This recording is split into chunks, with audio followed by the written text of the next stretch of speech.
The rain hammered against the tinted windows of the black SUV, each drop a sharp staccato that matched the frantic beating of my heart. I clutched the worn handles of the double stroller, my knuckles white beneath the cheap fabric of my soaked jacket.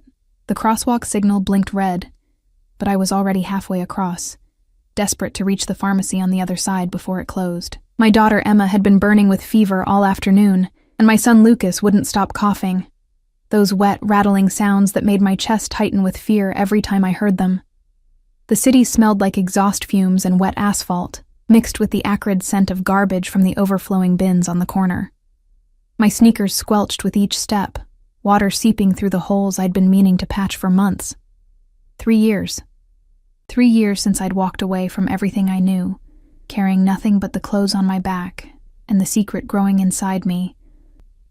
3 years of working double shifts at the diner, of counting pennies, of telling myself that freedom was worth the hunger, worth the fear, worth the bone-deep exhaustion that had become my constant companion.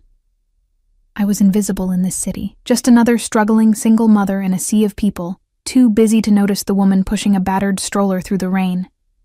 The SUV appeared like a predator emerging from shadows, sleek, black, and impossibly expensive. It rolled to a stop at the intersection, and even through the rain and the tinted windows, I felt it, that presence. That suffocating weight I'd spent 3 years trying to forget. My feet froze mid-step. The passenger window descended with a mechanical whisper, and the world tilted on its axis. Through the gap, I caught a glimpse of charcoal gray wool. A suit that probably cost more than 6 months of my rent. The scent that escaped the vehicle made my stomach clench. Bergamot and cedarwood. Expensive and unmistakable. A scent that used to cling to my skin, that used to make me feel safe before I learned that safety was just another word for cage.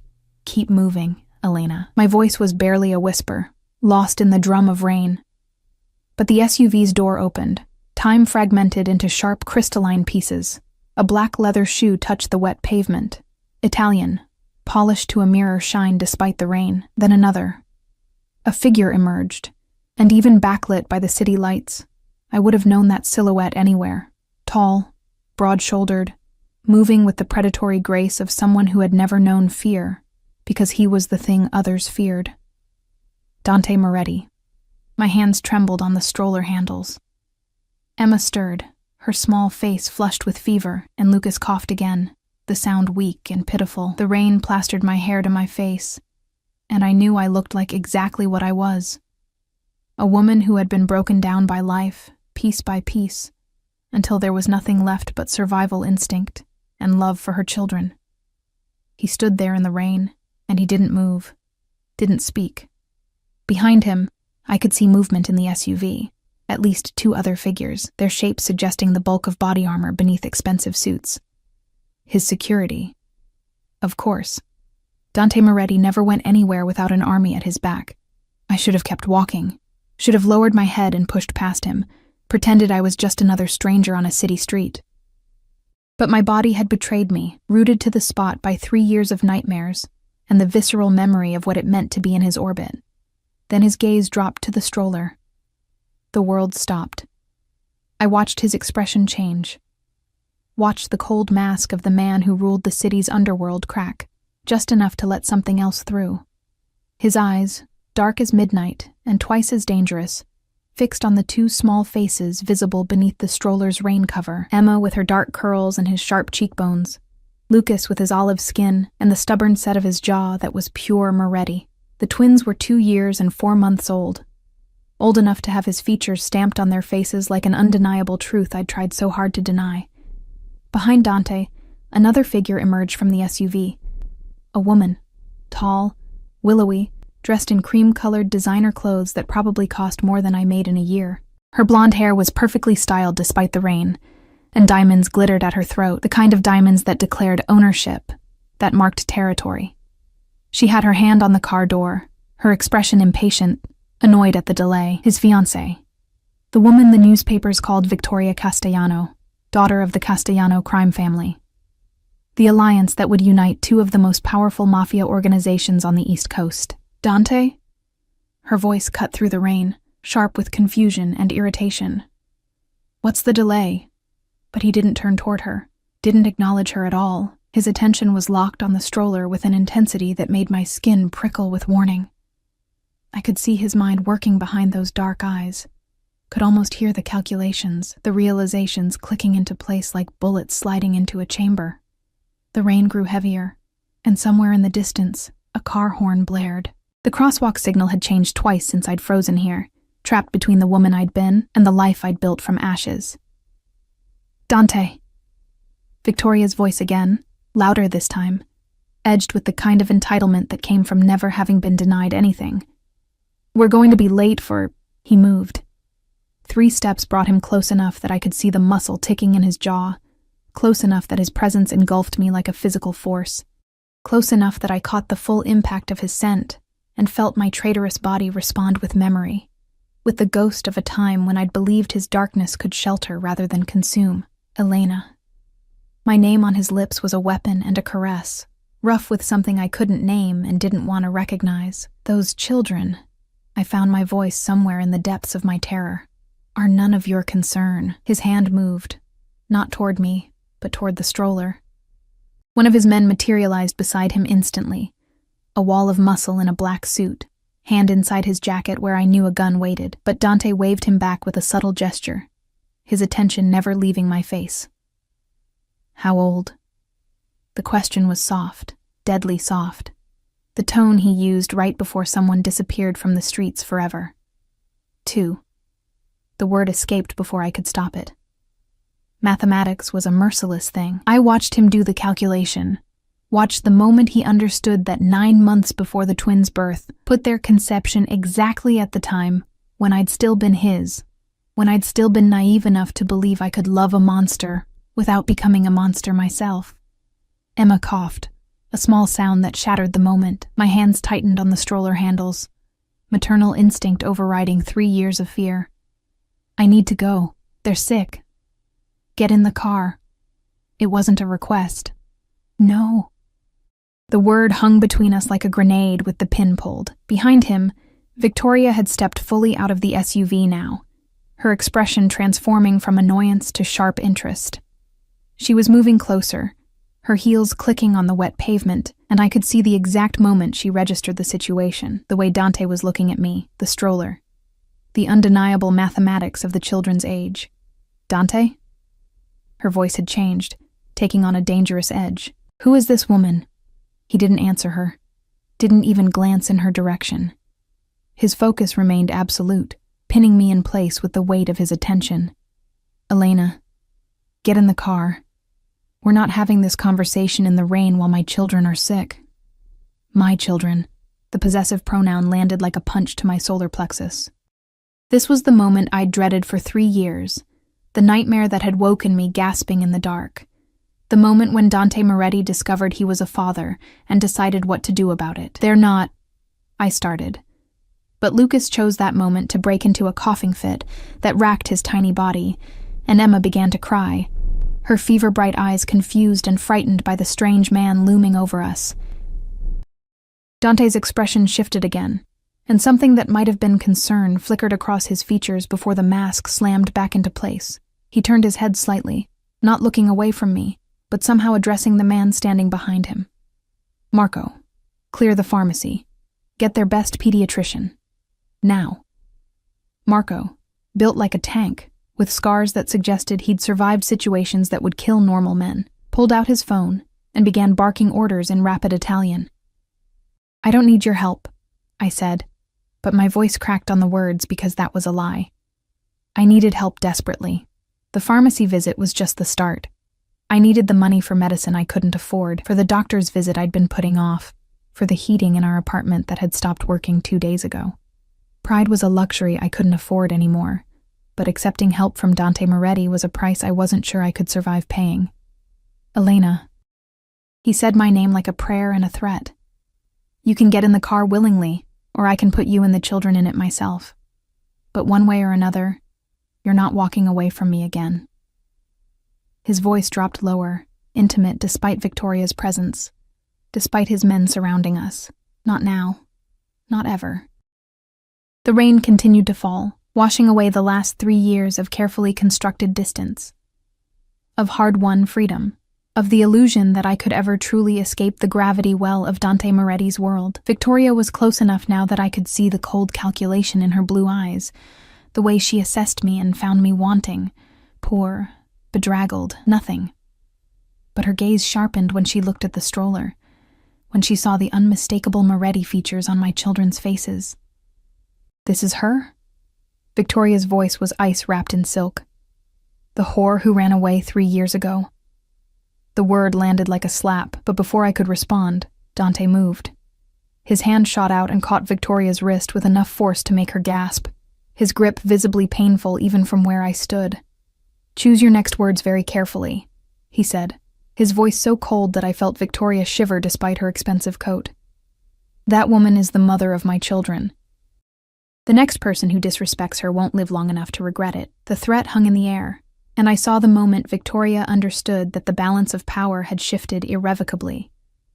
Whatever alliance their engagement represented, whatever political benefits it brought to his organization, it meant nothing compared to the 2 small children coughing in the rain-soaked stroller. He released her wrist and turned back to me, and in his eyes, I saw the truth I'd been running from for 3 years. Dante Moretti never let go of what belonged to him, and whether I liked it or not, I had just been reclaimed. The pharmacy was empty by the time we entered, its fluorescent lights harsh against my rain-soaked skin. I'd watched through the SUV's tinted windows as Marco and 2 other men in dark suits had simply walked in, spoken briefly to the manager, and within minutes, every customer had been ushered out. A closed for emergency maintenance sign appeared on the door. The speed and efficiency of it made my stomach turn. This was Dante's world, where money and fear could reshape reality in minutes. I'd tried to refuse getting in the vehicle, had clutched the stroller handles and planted my feet on the wet pavement. But Emma's crying had grown more desperate, and Lucas's breathing had taken on a wheezing quality that terrified me more than Dante ever could. So I'd climbed into the SUV with as much dignity as I could muster, which was none at all, and pretended not to notice how Victoria had been left standing on the curb, her face a mask of barely controlled rage. Now, inside the pharmacy, Dante stood beside me but not touching, his presence a constant weight I couldn't ignore. The pharmacist, a nervous man in his 50s with trembling hands, was preparing medication under Marco's watchful eye, while another of Dante's men stood by the door, hand resting casually on the gun I could see beneath his jacket. I knelt beside the stroller, unbuckling Emma first. Her small body was hot against mine as I lifted her, her dark curls damp with fever sweat. She buried her face in my neck, whimpering, and I felt the familiar ache of helplessness that came with watching your child suffer and being unable to fix it. "Let me see her." Dante's voice was soft, but it still made me tense. I turned slightly, creating a barrier between him and Emma with my body, an instinct I couldn't suppress, even though logic said he wouldn't hurt his own child. But logic had nothing to do with the fear that had been carved into my bones during the last year I'd spent in his world, when I'd finally understood what kind of man I'd fallen in love with. "She doesn't know you," I said quietly, trying to keep my voice steady for Emma's sake. "You'll frighten her." Something flickered across his face. Hurt, maybe, or anger at the truth of my words. His children were 2 years old, and to them, he was a stranger. A tall, dark stranger who radiated danger like other men, radiated cologne. "Then introduce me." It wasn't a suggestion. I closed my eyes briefly, gathering strength I didn't have. Emma shifted in my arms, her fever-bright eyes opening to peer at the man looming over us.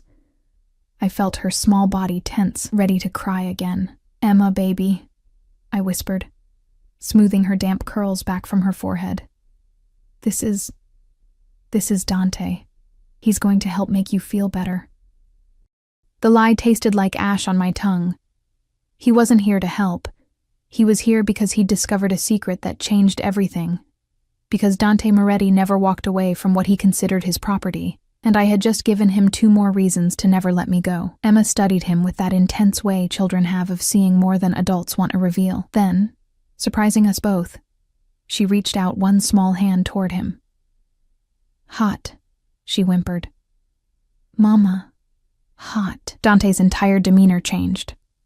The dangerous crime lord who'd threatened his fiancée in the middle of a street disappeared, replaced by something I didn't recognize, something almost vulnerable. He moved closer, slowly, like approaching a frightened animal, and his hand, the same hand that had probably signed death warrants, that had pulled triggers and broken bones, reached out with infinite gentleness to touch Emma's forehead. His jaw tightened. "She's burning up.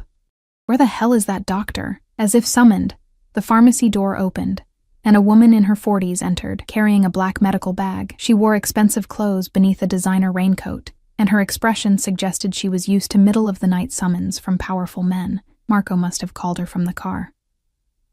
"Dr. Chen," Dante said, his tone brooking no argument. "My daughter has a fever. My son is coughing. Fix it." "Doctor." Chen's eyes widened slightly at the word daughter, but she recovered quickly, professional mask sliding into place. "Let me examine them. Is there somewhere private?" The pharmacist, still trembling, gestured toward a small consultation room at the back. Dante's hand moved to the small of my back, possessive, proprietary, guiding me toward it before I could protest. The touch sent electricity through my rain-soaked clothes, a traitorous reminder of how my body still recognized his, still responded despite everything I knew about him. The consultation room was cramped, barely large enough for the examination table, a chair, and the four of us. Me, Dante, Dr. Chen, and Marco, standing guard at the door. I laid Emma on the table, then lifted Lucas from the stroller. He was quieter than his sister, but his breathing was labored, and fear clawed at my throat. "Doctor." Chen worked efficiently, checking temperatures, listening to lungs, examining throats with a practiced eye. I held Lucas while she examined Emma, then switched, trying to ignore how Dante watched every movement, how his presence filled the small room until there was no air left to breathe. "Viral infection," Dr. Chen finally announced, pulling off her stethoscope. "Nothing immediately life-threatening, but they need fever reducers, plenty of fluids, and monitoring. The boy's lungs sound congested.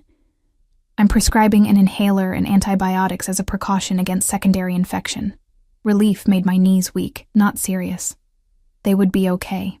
What about their living conditions? Dante's question was sharp, directed at the doctor, but his eyes were on me. Could that be contributing?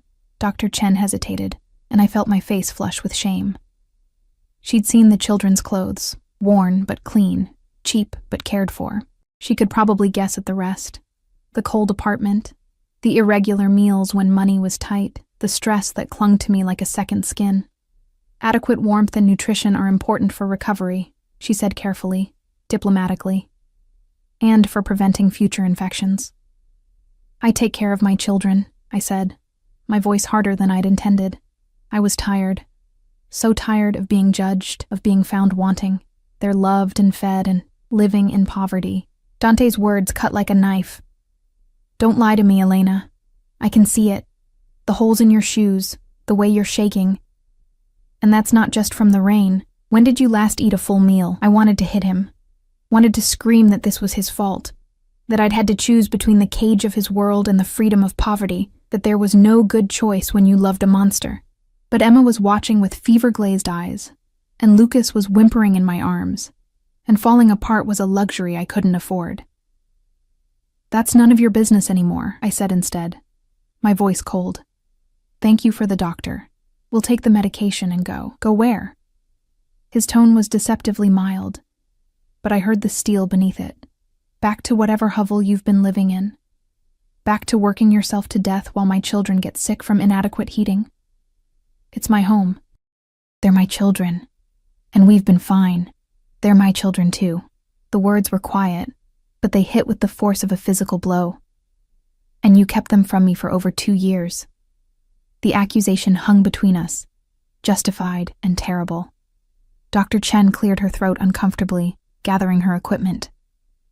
"I'll give the prescriptions to your pharmacist. The children should start feeling better within 24 hours. If the fever doesn't break or the breathing worsens, take them to the hospital immediately." Dante nodded dismissal, and she fled, leaving Marco to close the door behind her. The room felt smaller than ever, suffocating with unsaid words and 3 years of secrets. "You don't understand," I started, but he cut me off. "Then explain." He moved closer, not touching but close enough that I could feel his body heat, could smell the bergamot and cedarwood that used to mean safety. Explain why you disappeared in the middle of the night. Explain why you never told me you were pregnant.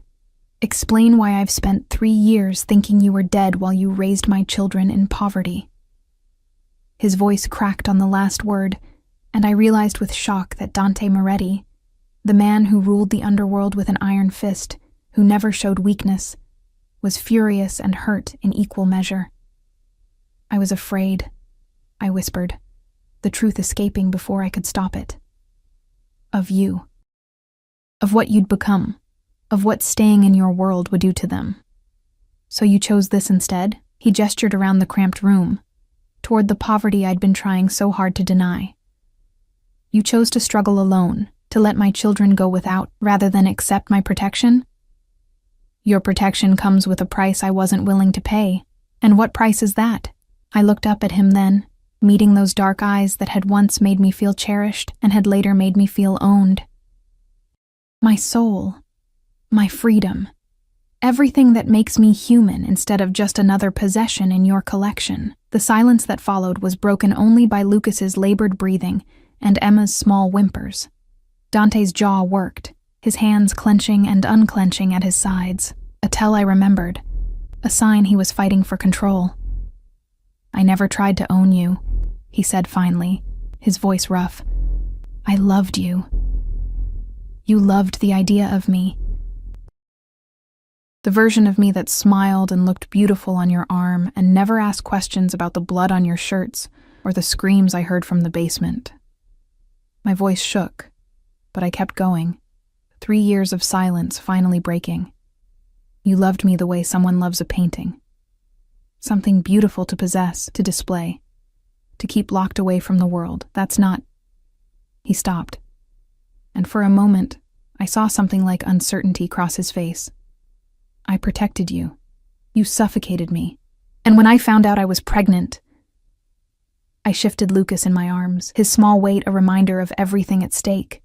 I knew I had to choose, stay and raise them in your world, where violence is normal and morality is negotiable, where they'd grow up thinking that power justifies anything, or leave and give them a chance at something better.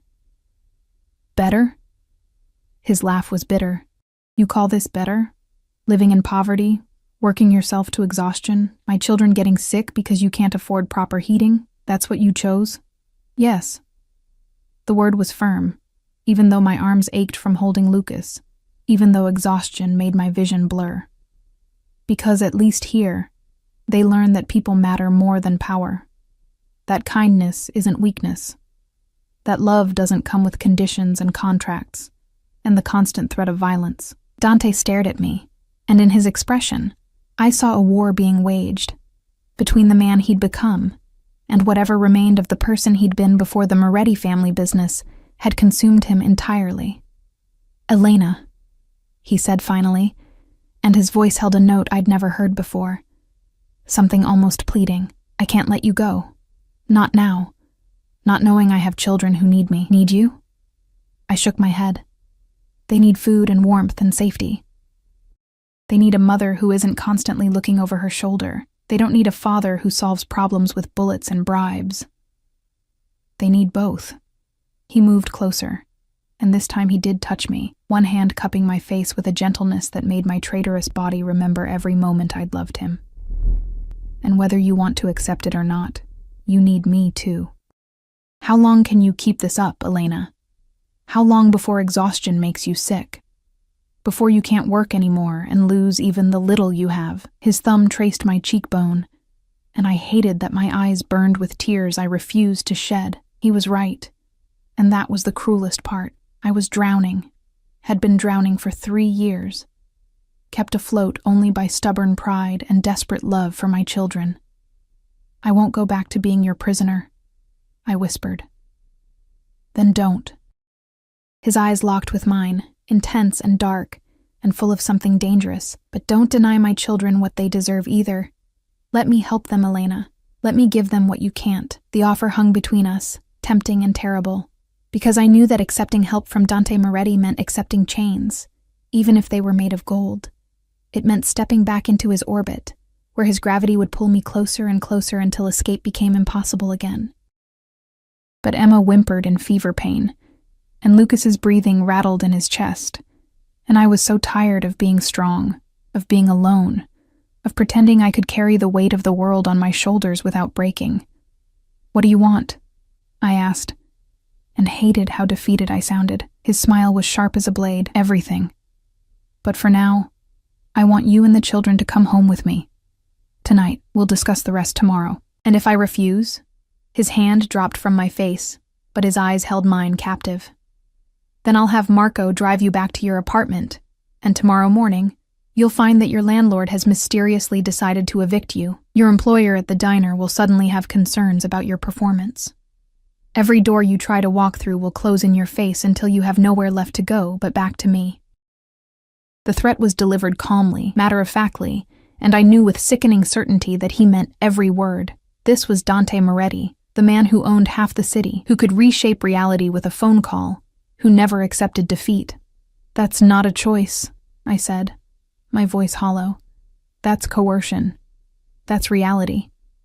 He stepped back, giving me physical space even as his words trapped me more thoroughly than chains ever could. "I've spent 3 years thinking you were dead, Elena. 3 years mourning you. And now I find out you've been alive, raising my children, suffering alone because you were too proud or too afraid to ask for help. You made your choice 3 years ago. Now it's my turn." The door opened, and Marco entered carrying 2 pharmacy bags bulging with medications. Behind him, the pharmacist hovered anxiously, probably terrified about what he'd witnessed, and desperate for us to leave. "The car's ready, boss," Marco said, his scarred face impassive. "And I've sent men to Miss Castellano's residence with her belongings and a message. Victoria." I'd almost forgotten about her, about the engagement that had presumably been shattered the moment Dante had discovered his children's existence. I should have felt guilty, but I was too numb, too overwhelmed by the avalanche of change that had destroyed my carefully constructed life in the space of an hour. "Good." Dante took the pharmacy bags, then held out his hand to me, not commanding, but offering. "Come on, let's get them home and warm and medicated. We'll figure out the rest later." I looked at his hand, at the gold ring on his smallest finger bearing the Moretti crest, at the scars on his knuckles that told stories of violence I'd never wanted to know. Then I looked at Lucas in my arms, at Emma lying exhausted on the examination table, at the choice that wasn't really a choice at all. I took his hand. His fingers closed around mine, warm, strong, possessive, and I felt the trap snap shut around me once again. But this time, I wasn't walking into it blind. This time I knew exactly what kind of monster I was dealing with, and this time, I had 2 small reasons to fight back. The Moretti estate hadn't changed in 3 years. The same imposing iron gates, the same manicured grounds visible even through the rain and darkness, the same sense of stepping into a world where normal rules didn't apply. The SUV rolled up a circular driveway paved with stones that probably cost more than my annual salary, coming to a stop before a mansion that looked like something out of a Gothic novel. All dark stone and tall windows and the kind of architecture designed to intimidate. I'd sworn I'd never see this place again. Emma had fallen into a fitful sleep against my shoulder, her small body radiating heat through her worn clothing. Lucas was awake but quiet in Dante's arms, a development that had surprised us both when he'd reached for his father in the car, too sick and exhausted to maintain stranger danger. Watching Dante hold his son for the first time, seeing the careful way he supported Lucas's head, the almost frightened tenderness in his expression, had done something dangerous to my heart. I couldn't afford to remember the man I'd fallen in love with. That man had been an illusion, a mask the monster wore when it suited him. The front doors opened before we reached them, and a woman in her 60s appeared.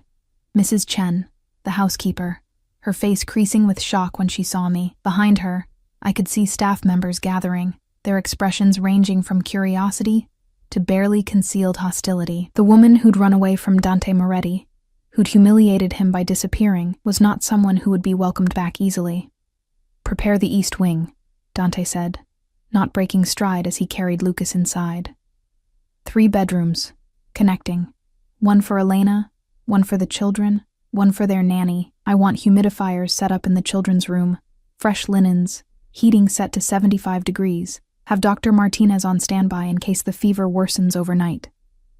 Mrs. Chen recovered quickly, her professionalism overriding her surprise. Of course, Mr. Moretti. Will you be needing dinner prepared? For Elena, yes, whatever she wants. And warm milk for the children, something gentle on their stomachs. He paused at the base of a sweeping staircase, finally looking at me. What do they like to eat? The question was so domestic, so normal, that it felt surreal coming from a man whose enemies tended to disappear into the river. Toast, I said quietly, with a little butter, and applesauce. But they might not want to eat with the fever. We'll try anyway. He started up the stairs, and I had no choice but to follow. Emma's weight in my arms a familiar burden. The mansion smelled the way I remembered. Lemon polish and old money, and the faint metallic undertone that might have been my imagination, but that I'd always associated with violence done in shadows. The East Wing was as far from Dante's personal quarters as you could get while still being in the same building. A small mercy, perhaps, or a calculated move to make me feel less trapped. The suite Mrs. Chen led us to was bigger than my entire apartment. 3 connecting rooms with thick carpet and furniture that probably cost more than I'd make in a lifetime. The children's room had been hastily prepared with 2 cribs, too small, I realized. Emma and Lucas were long past cribs, but it would do for tonight. I'll have proper beds brought in tomorrow, Dante said, reading my expression. And clothes, toys, whatever they need, make a list. He laid Lucas down in one of the cribs with surprising gentleness and turned to take Emma from me. Our hands brushed in the transfer, and I felt that shock of electricity again. My body's betrayal still acute, even after everything. Once both children were settled, Dante straightened and studied me in the soft lamplight. I could only imagine what he saw, a woman who'd aged 3 years in 3 years, exhaustion carved into every line of my face, wearing clothes that had been washed so many times the fabric was thin enough to tear. I lifted my chin anyway, refusing to show shame for the poverty that had been my shield against his world. You're soaked through, he observed quietly. Mrs. Chen will bring you something dry. Shower, change, eat. I'll stay with them. I don't need Elena. My name was a warning. You're shaking from cold and exhaustion. If you get sick, you're no use to them. So for once in your stubborn life, accept help. He was right. And I hated it.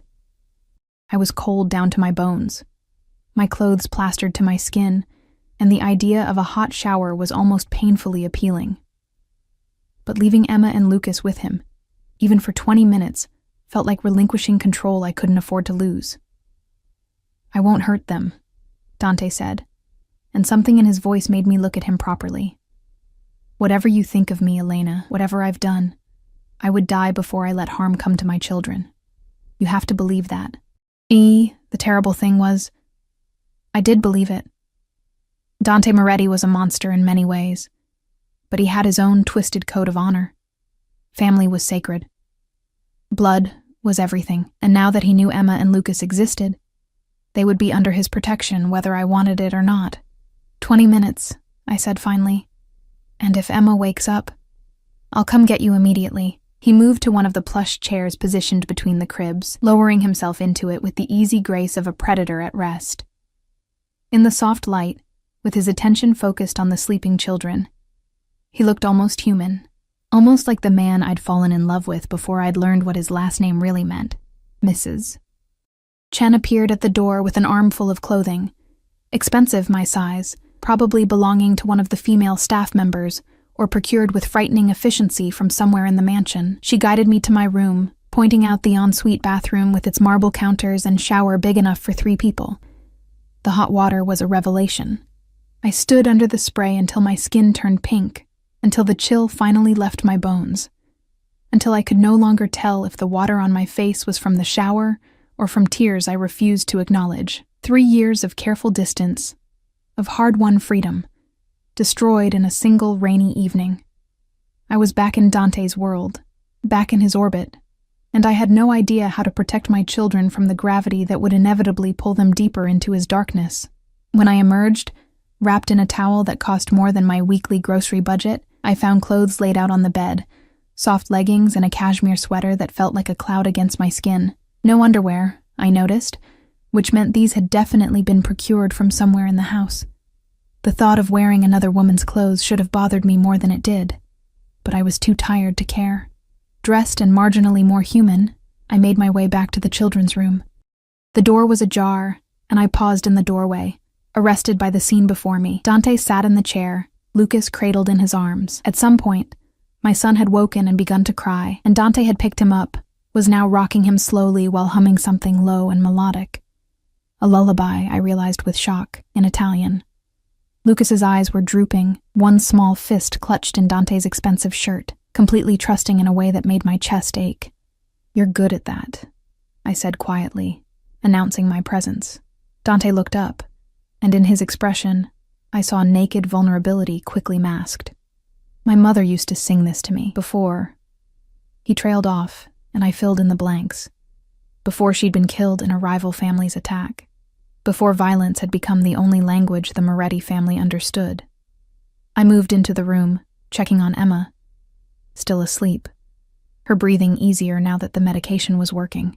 When I turned back, Dante was watching me with an intensity that made my skin prickle. "We need to talk," he said quietly, "about how this is going to work. There's nothing to work out. This is temporary, just until they're better. Then we go back to our life." His laugh was soft and humorless. "No, Elena, you don't get to decide that unilaterally anymore. These are my children. I have rights." "Rights?" Anger flared in my chest, hot and welcome after hours of fear and confusion. "You want to talk about rights? You gave up any rights when you chose to be a criminal. When you chose violence and power over everything else. I didn't choose this life. I was born into it."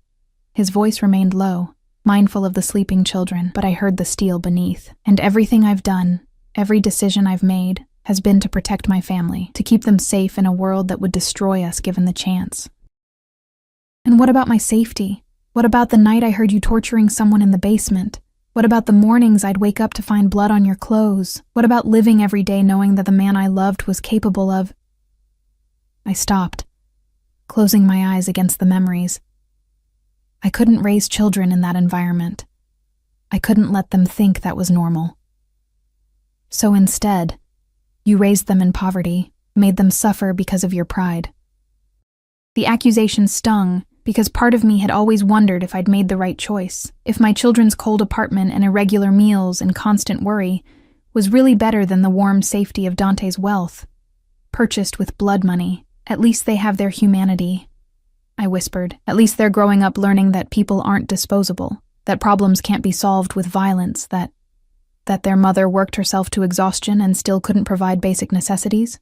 Dante stood carefully, settling Lucas back into the crib with practiced ease. Then he turned to face me fully, and in the lamplight, he looked every inch the dangerous man he was. "I'm not arguing that my world is perfect, Elena. I'm not even arguing that you were wrong to be afraid. But you can't deny that I can give them more. Better education, better health care, better opportunities. Everything. Everything except a moral compass. Then you'll provide that." He moved closer, not touching, but near enough that I had to tilt my head back to maintain eye contact. "Stay. Not as my prisoner, not as my possession, but as their mother. Let me provide for them, protect them, give them the life they deserve. And you teach them morality, humanity, whatever values you think I lack. That's not how this works. You can't compartmentalize. They'll see who you are, what you do. They'll learn from your example. Then I'll be better." The words were quiet, fierce. "For them, I'll be the man you thought I was when you fell in love with me." "That man never existed," I said, but my voice lacked conviction. Because sometimes, in moments like this, I saw glimpses of something in Dante that might have been real, something that might have been love before it had been twisted by power and violence into possession. "Maybe not," he conceded. "But he could exist. If you give me a reason to try." The offer hung between us, tempting and terrifying in equal measure. Because I could see it. The life he was painting. Emma and Lucas growing up with every advantage, never hungry or cold or afraid.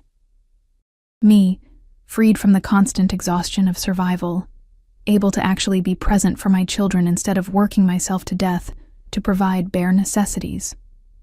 All I had to do was surrender. accept the golden cage, and pretend I didn't see the blood on the bars. And what about Victoria? I asked, latching on to practicality because emotion was too dangerous. Your fiancé? The alliance with the Castellano family? Something cold flickered across Dante's face. That engagement is over. Has been since the moment I saw you again. The Castellanos won't be happy, but they're not stupid enough to start a war over it. Not when I'm willing to compensate them in other ways. Just like that. You throw away a political alliance. For my children? Without hesitation, he reached out, catching a strand of my damp hair and tucking it behind my ear. The gesture was intimate, familiar, and I hated how my body responded to it. You think I could marry another woman knowing my children existed? Knowing you were out there, struggling alone? You didn't know we existed until tonight.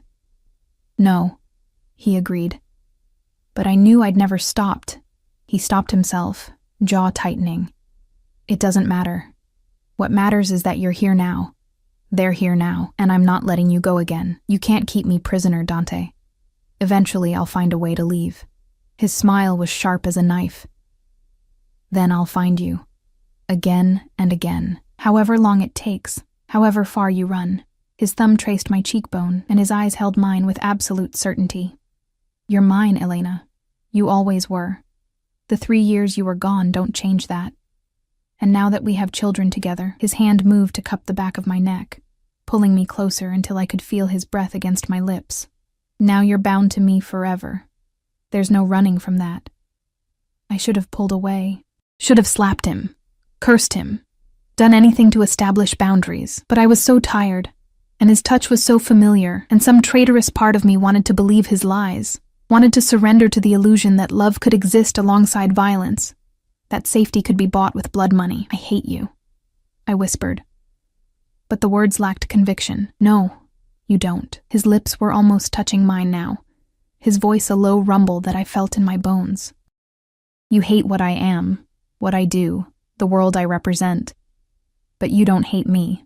If you did, you wouldn't have run. You would have just stopped feeling anything at all. He was right. And that was the cruelest truth of all. I'd loved Dante Moretti desperately, completely, and some part of me still did despite everything. That's why I'd run, because staying would have destroyed me, would have turned love into something toxic and consuming until there was nothing left of the woman I'd been. This won't work, I said, but I didn't pull away. We're too different. Want different things. You can't change who you are, and I won't compromise who I am. Then we'll find a middle ground. His forehead rested against mine, and for a moment, we were just two people standing in the lamplight, not a mob boss, and the woman who'd run from him. For them. We'll figure it out together. Emma stirred in her crib, making a small sound of distress. Instantly, we both turned toward her, the spell breaking. I moved to her side, feeling her forehead, still warm, but not burning like before. The medication was working. You should sleep, Dante said quietly. I'll stay with them tonight. If anything changes, I'll wake you. I can't just... Elena. His hand on my shoulder stopped me. You're exhausted. You'll be better able to care for them if you actually rest. Trust me for one night. Just one. I wanted to refuse. Wanted to plant myself in the chair and maintain my vigil, prove that I didn't need him, that I could handle everything alone. But my body was screaming for rest, and the bed in the next room was calling to me like a siren song. One night, I agreed finally. But tomorrow, we're setting boundaries, rules. This doesn't mean I'm staying permanently. His smile suggested he knew better, but he didn't argue. Whatever you need to tell yourself to feel in control. I hated how well he knew me, how easily he could read the fears I tried so hard to hide, but I was too tired to fight anymore tonight. So I retreated to my room and collapsed onto the bed that was softer than clouds. My last thought before sleep claimed me was that I'd made a terrible mistake.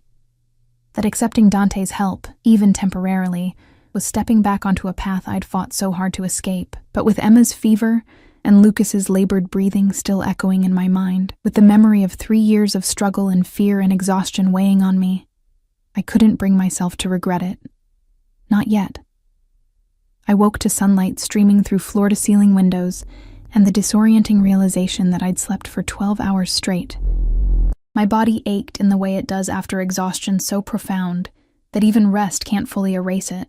But for the first time in 3 years, I'd slept without waking every hour to check on the children or listen for the building's various alarming sounds. Panic hit immediately. Emma. Lucas. I threw off the silk sheets. Silk. God, I'd forgotten what real luxury felt like, and stumbled toward the connecting door. It opened before I could reach it, revealing Mrs. Chen with a breakfast tray. "The children are fine, Miss Elena," she said quickly, reading my expression. "Mr. Moretti is with them. They woke an hour ago and their fevers have broken. Dr. Martinez examined them this morning and confirmed they're recovering well." Relief made my knees weak. "I need to see them." "Of course, but perhaps you'd like to eat first? Mr. Moretti insisted I bring you breakfast." The tray held more food than I typically ate in 2 days. Fresh fruit, pastries, eggs, bacon, coffee that smelled like heaven. My stomach growled traitorously, reminding me that I'd skipped dinner last night and had probably eaten nothing but crackers and coffee for the past week. "I'll eat with the children," I said, taking the tray from her and moving toward the door. The scene in the nursery stopped me in my tracks. The cribs were gone, replaced by 2 small beds with railings. Toys were scattered across a new playmat, expensive educational toys that probably cost more than my monthly rent. And in the middle of it all sat Dante on the floor, dressed in casual clothes I'd never seen him wear, with Emma in his lap and Lucas building a tower of blocks beside him. "Mama!" Emma's face lit up when she saw me, and she scrambled from Dante's lap to run to me, her small arms wrapping around my legs. "Mama, we got new toys, and Papa read us stories." Papa. The word hit me like a physical blow. In less than 24 hours, Dante had gone from stranger to father in my daughter's eyes. "Did he?" I managed, setting down the tray and kneeling to gather her into my arms. She felt cooler, more like herself, though her eyes were still slightly glazed with residual illness. "How are you feeling, baby?" "Better." She squirmed to be released, already wanting to return to the new toys. "Lucas is building. Come see." I looked up at Dante, who was watching me with an expression I couldn't quite read. He looked different in the morning light, dressed in dark jeans and a simple black sweater. More human, less like the untouchable crime lord I'd fled from. His hair was slightly mussed, as if small hands had been running through it, and there was a softness around his eyes that made my chest tight. "They woke up asking for you," he said quietly. "But when I explained you were resting, they agreed to let you sleep. Emma's been teaching me about her favorite colors, and Lucas has decided I need to learn proper block stacking technique." As if to demonstrate, Lucas carefully placed another block on his tower, then looked up at his father for approval. Dante's smile was genuine, proud, and I saw my son's face light up in response. This was dangerous. More dangerous than threats or coercion. This domesticity, this glimpse of what our life could be, it was seductive in a way I hadn't prepared for. "We need to talk," I said, straightening, "about how this is actually going to work." After breakfast, Dante stood with the fluid grace of a predator, moving to the tray I'd set down. "The children need to eat, and so do you. Business can wait an hour." I wanted to argue, but Emma was already pulling me toward her new bed, eager to show me the books Dante had apparently read to her, and Lucas was bringing me blocks with the solemnity of a child sharing his most precious possessions. So I let myself be distracted, let myself sink into the simple joy of seeing my children happy and healthy, even as part of me whispered warnings about the price we'd pay for this comfort. Breakfast was chaotic and perfect, Emma talking nonstop between bites of strawberries, Lucas quietly eating while building increasingly complex block towers, Dante watching all of us with an intensity that made my skin prickle. He'd positioned himself so he could see the door, I noticed. And even in this domestic scene, his phone vibrated constantly with messages he ignored. "Marco wants to know what to do about the Castellano situation," he said eventually, glancing at his phone. "Apparently Victoria's father is demanding a meeting. The real world, intruding on our bubble. I'd almost forgotten that breaking off his engagement would have consequences beyond the personal." "What will you tell him?" I asked, keeping my voice neutral for the children's sake. that the engagement is over, and if he wants to maintain our business relationship, he'll accept that gracefully.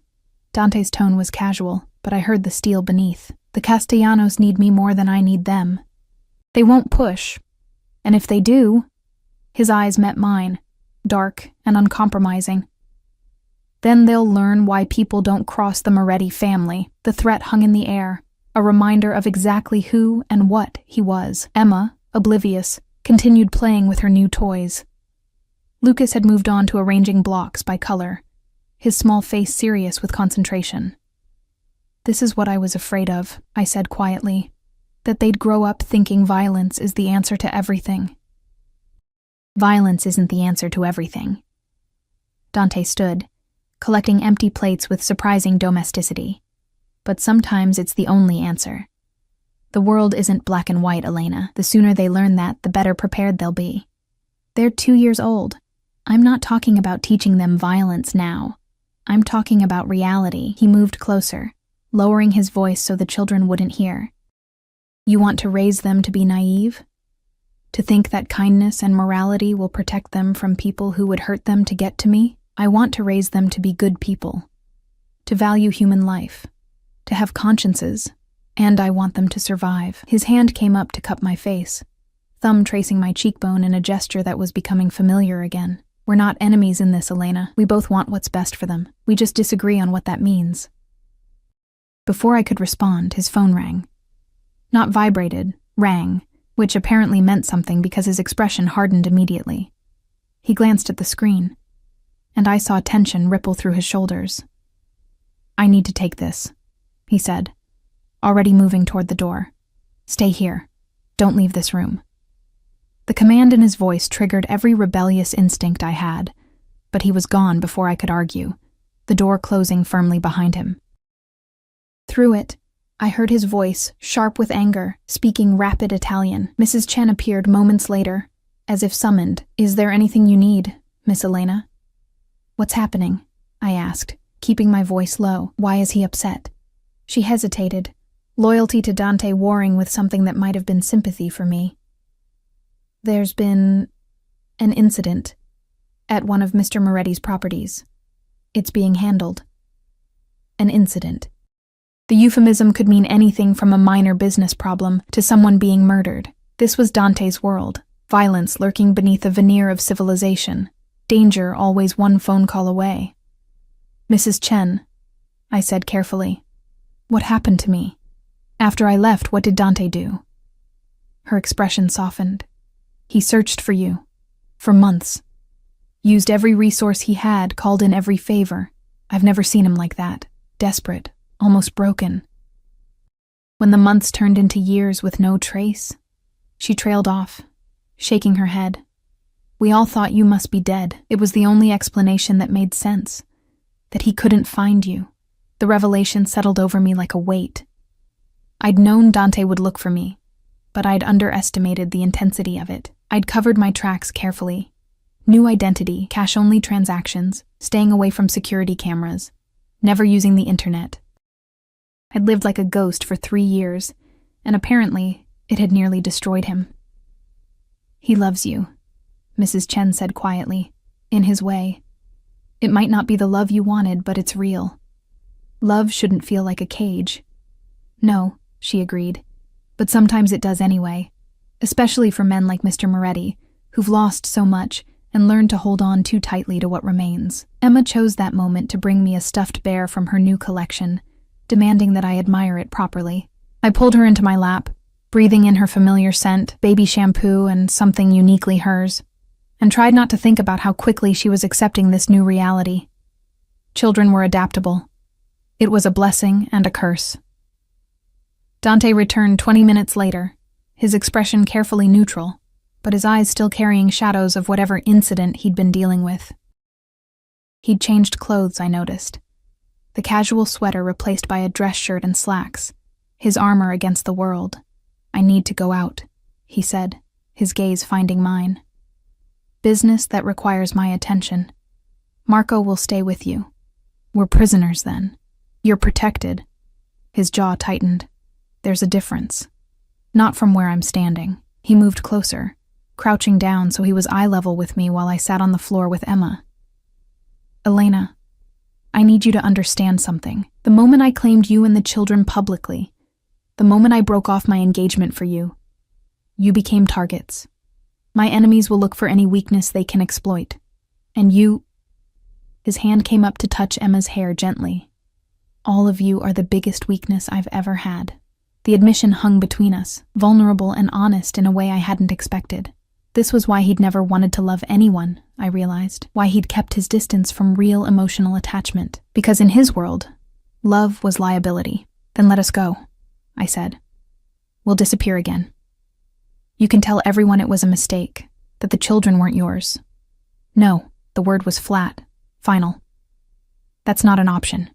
They are mine, you are mine. And everyone who matters already knows it. Running now would just make you easier targets without my protection." He was right, and I hated it. By coming back here, by accepting his help even temporarily, I'd painted targets on all our backs. The only thing standing between us and his enemies now was Dante himself. "How long?" I asked quietly. "How long until it's safe?" His smile was bitter. "Define safe. In my world, there's no such thing as completely safe.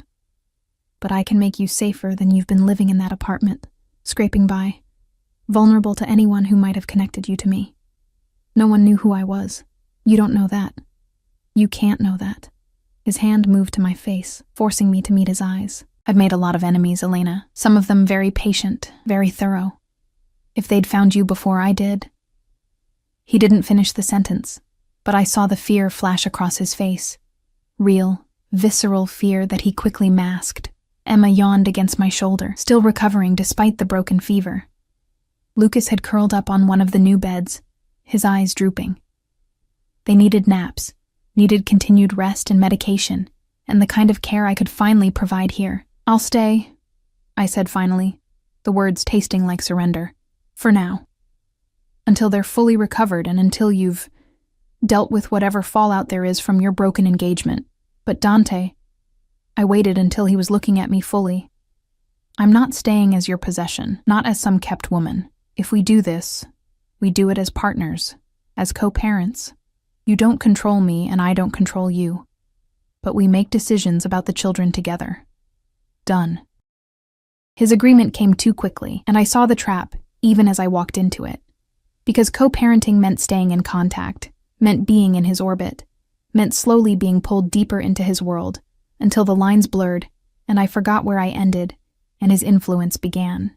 But what choice did I have? He was right about the danger, right about my vulnerability, right about being able to provide a better life for Emma and Lucas.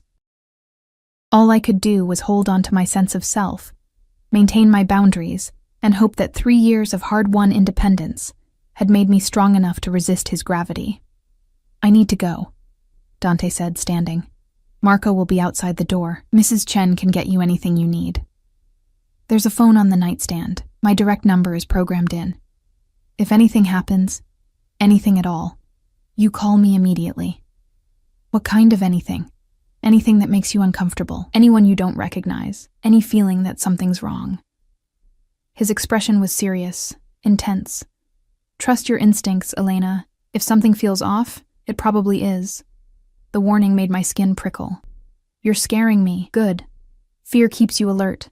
Alert keeps you alive." He moved to the door, then paused, looking back at where I sat on the floor with Emma drowsy in my arms and Lucas sleeping on the bed. "I'll be back for dinner. We'll talk more then about how this is going to work." Then he was gone, leaving me alone with the children and the uncomfortable realization that I'd just agreed to share my life with a man I'd spent 3 years running from. The room felt smaller without his presence, the luxury less appealing, the golden cage more apparent. Emma's breathing had evened out into sleep, and I carefully carried her to her bed, tucking her in beside her brother. They looked peaceful, healthy, safe. That was what mattered. I could endure anything for them, even this. I moved to the window, looking out over the manicured grounds. In the distance, I could see security personnel. 4 that I could count, probably more I couldn't. This was my life now, at least temporarily. Luxury purchased with blood money, protection that came with possession, comfort that felt like captivity. My phone, the cheap prepaid one I'd been using, was in my jacket pocket. I pulled it out, stared at it for a long moment, then powered it down and tucked it away. That life was over.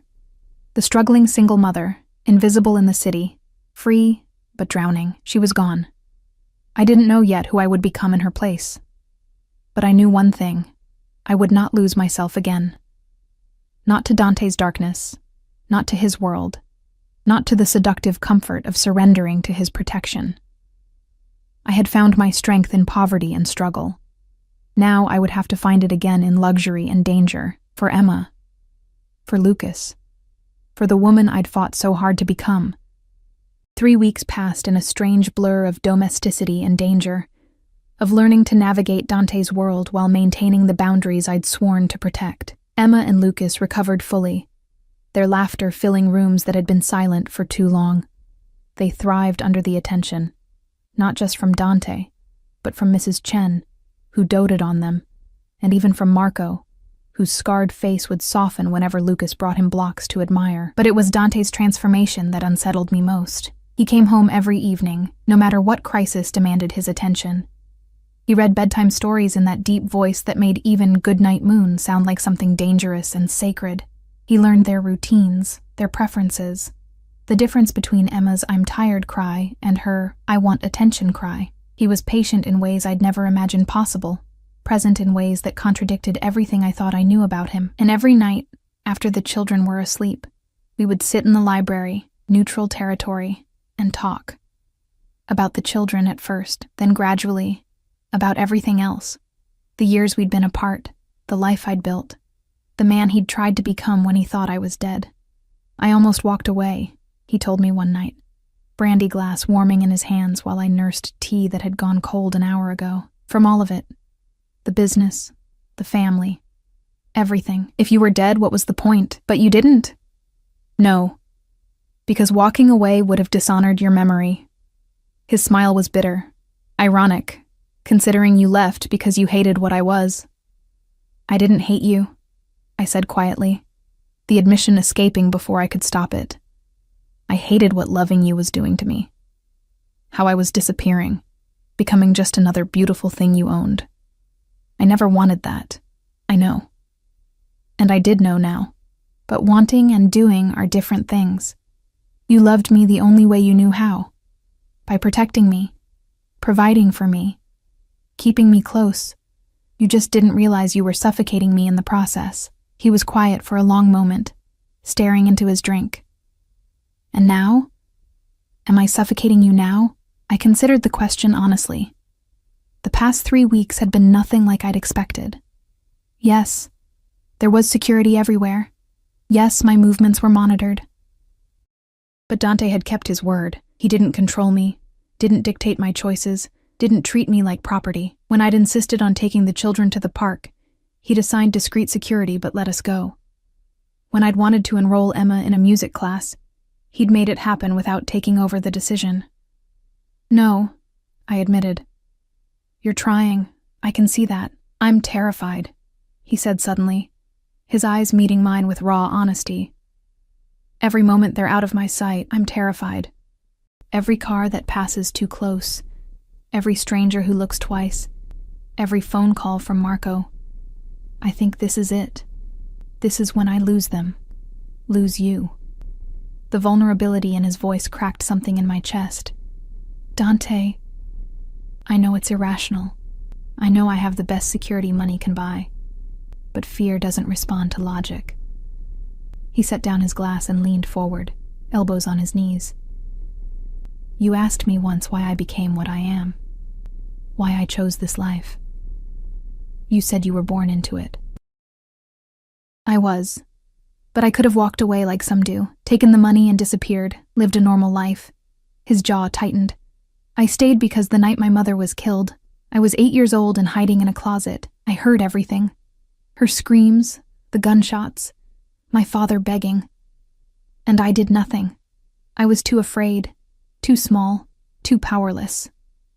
I'd known his mother had been murdered, but he'd never spoken of it before, never shared the details that still haunted his eyes.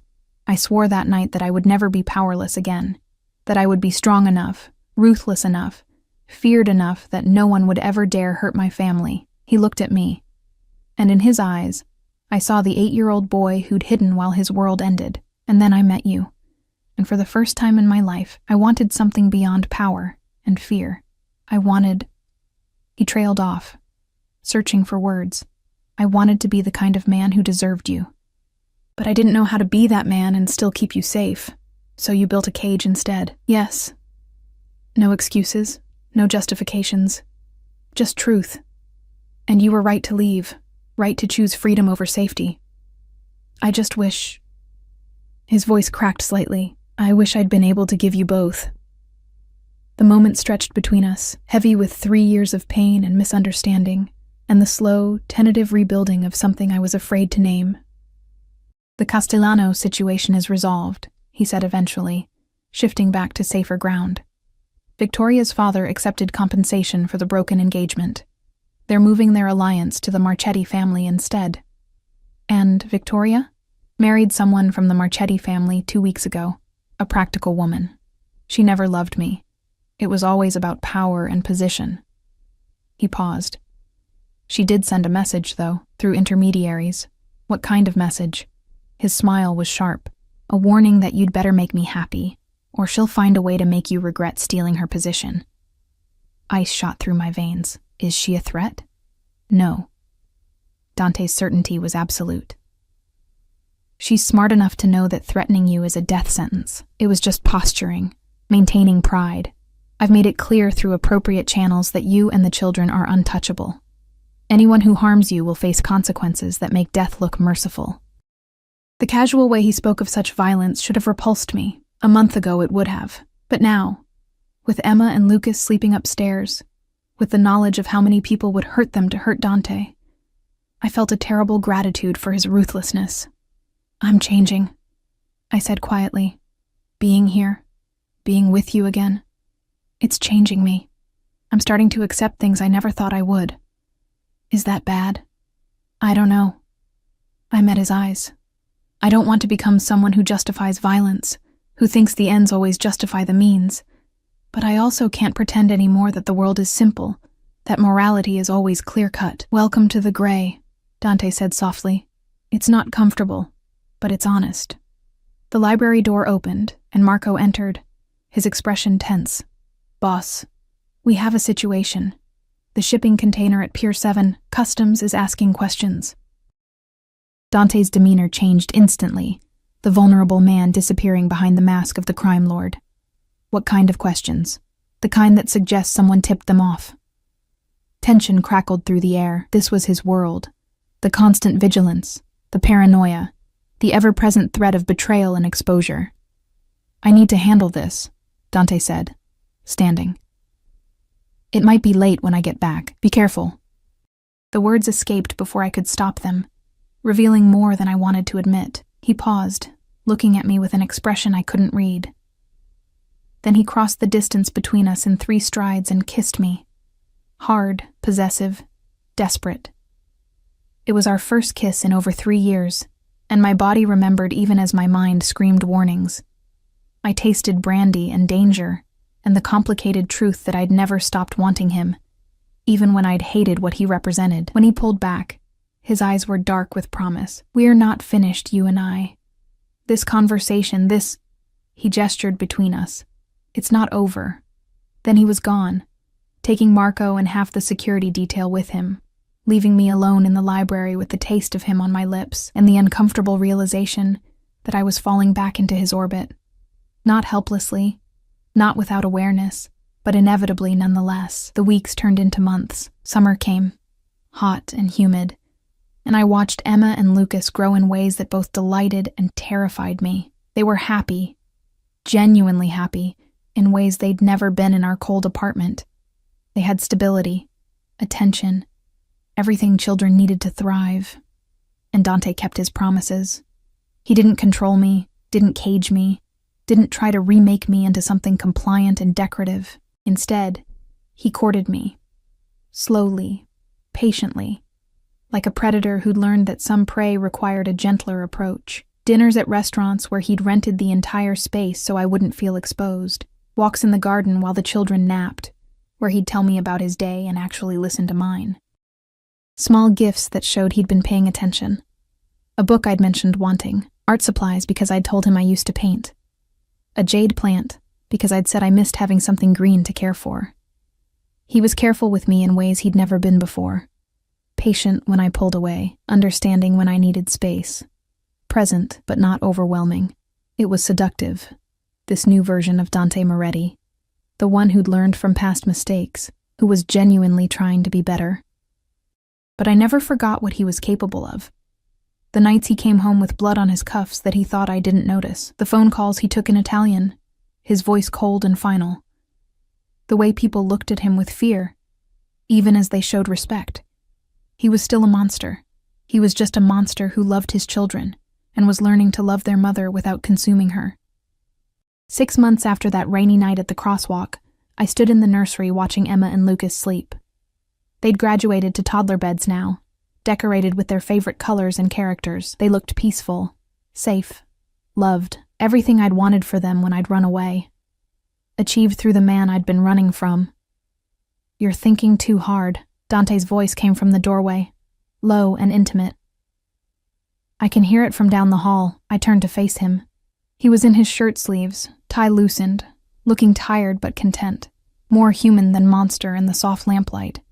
"I was thinking about choices," I said quietly. "About how 3 years ago I chose freedom over safety, and now I'm choosing both, somehow." "Are you?" He moved closer, not touching but near enough that I felt his warmth. "Or are you still waiting for the other shoe to drop? Still convinced this is temporary?" "Isn't it?" I challenged. "This domesticity, this version of you who reads bedtime stories and kisses scraped knees. How long before the real Dante Moretti comes back? The one who solves problems with violence and doesn't understand why I flinch." He never left Elena. His hand came up to cup my face, thumb tracing my cheekbone in the gesture that had become familiar again. "I'm both men. The father who loves his children, and the criminal who protects them with blood if necessary. You don't get to separate them. They're the same person." "I know." The admission hurt. That's what I'm struggling with, because I love watching you with them. I love seeing you be gentle and patient and everything I never thought you could be. But I also know what you did last week to the man who tried to steal from you. Dante's expression hardened. He betrayed the family. There are consequences for that. He had children too. A wife who's now a widow. He should have thought of that before he stole from me. No remorse, no guilt, just the cold pragmatism that was at his core. In my world, loyalty is everything. Betrayal can't be tolerated, and that's what I can't accept, that black and white ruthlessness. Then don't accept it. His other hand came up, framing my face between his palms. Keep challenging me. Keep being my conscience. Keep reminding me that there's another way to be human. But don't ask me to be weak, Elena. Don't ask me to let threats to my family go unanswered just to maintain some moral purity. I'm not asking for moral purity. I'm asking for proportionality, for mercy when it's warranted. And when is it warranted? His eyes searched mine. When someone threatens my children? When they put you at risk? Where's the line, Elena? I didn't have an answer. That was the problem with gray areas. Nothing was simple anymore. "I don't know," I admitted. "But I think we figure it out together. I push you toward mercy. You pull me toward realism. And somewhere in the middle, we find something that works, a compromise." His smile was soft. "I can work with that." He kissed me then, slow and deep, different from that desperate kiss months ago. This was a promise, a beginning, an acknowledgement that we were building something new from the ashes of what we'd been. When he pulled back, his forehead rested against mine. "Marry me." I laughed, though it sounded more like a sob. "You're insane." "Probably, but I'm serious." He stepped back enough to meet my eyes.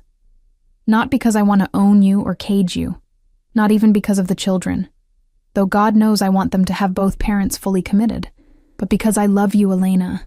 I loved you 3 years ago, and I love you now. And I'll love you 3 years from now when you're still arguing with me about proportional response and moral complexity. Love isn't enough. No, he agreed. But it's a start.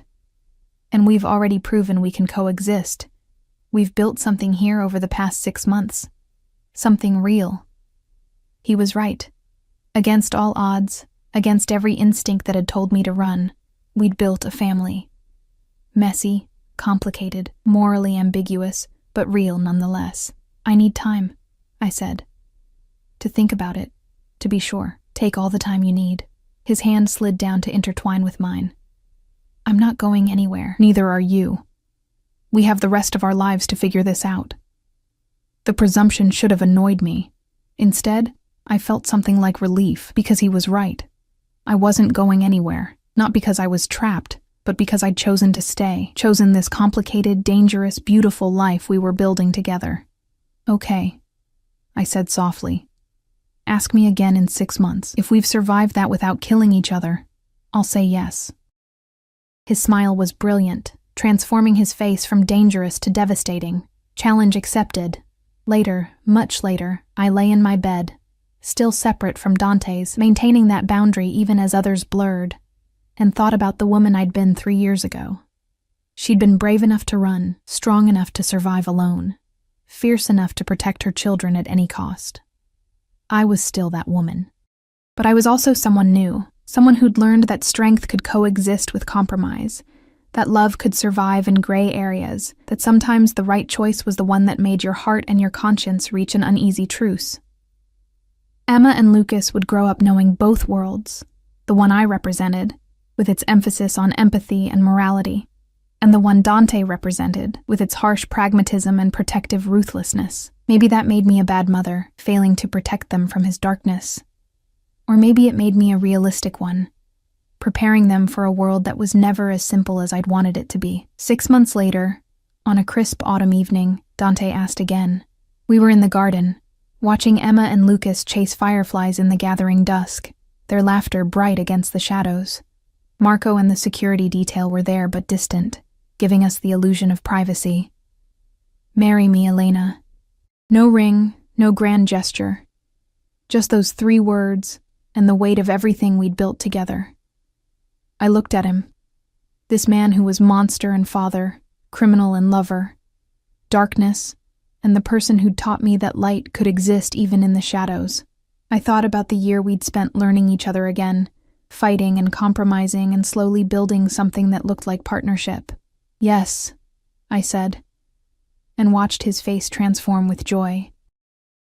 He kissed me while our children played in the fireflies, while his security pretended not to watch, while the world we'd built together settled into something that felt almost like peace. It wasn't perfect. It never would be. But it was ours. Messy and complicated and real.